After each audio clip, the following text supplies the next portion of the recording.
Hey, how you doing?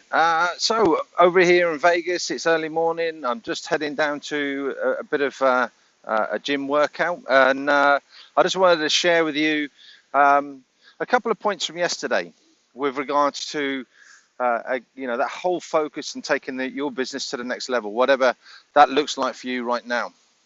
The first area is one of I guess innovation.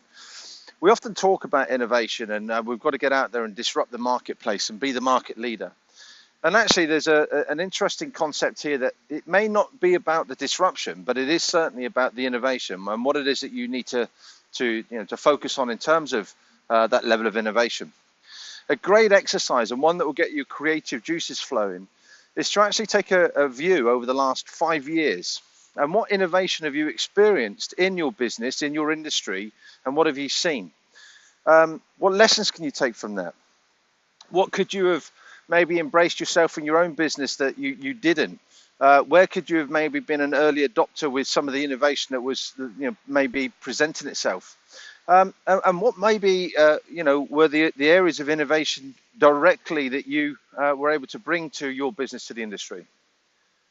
When you look forward, when you start to then focus in terms of the next 5 years, scaling up your business, what are the likely, innovative areas of opportunity for you in the business? What might be starting to, come out in the industry, come out in the workplace right now that you can maybe jump on board and get a focus on, and get a blank piece of paper and think about, what does that look like? Where can you then start to innovate your business going forward? And I think you'll find that quite an interesting exercise. It also helped with regards to then starting to maybe get a view on some of the marketing that you can start to impact with your business once you have that differentiator. The other focus and the other real strong topic of conversation that we had yesterday was one of goal setting. Now, like many businesses that I've come across and indeed have worked with and working with, there is often a tendency to set the goal on the parameters of where you see you're going to. So, in 6 months' time, this is the figure that I want to achieve.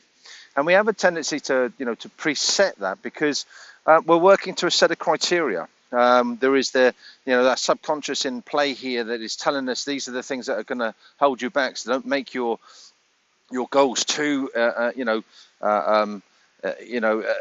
big, too challenging. Make it so it's realistic and achievable. And the fact is that you by virtue of doing that, you create a whole series of your own barriers to actually achieving that goal. You limit the amount of zeros that you maybe put onto that goal because you're subconsciously you're holding yourself back. So the thought here, when you start to look at setting a goal, especially when you're getting focused on taking your business to the next level, to scaling up, think of it more in the context of what does that number look like? What does that goal aspiration look like to where we're going?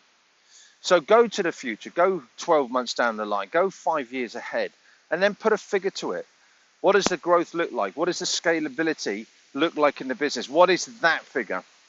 Then work back from that. So effectively starting with the end in mind, working back from that to then determine what needs to happen in order to achieve that number, to achieve that goal. Don't allow yourself to come into that melee where you generally will end up holding yourself back subconsciously or even consciously because you're being realistic. Go have a look, determine what that number looks like, start with the end in mind and set those goals. And then we can really start to get a focus on that level of growth towards it. So a couple of areas there for you to maybe have a think about, to maybe have a conversation about with regards to innovation and being innovative, and also setting your goals and not holding yourself back, but actually taking a good view on what that goal looks like going forward. I'm going to be back again tomorrow. Until then, have a great day. Thanks a lot. Bye-bye.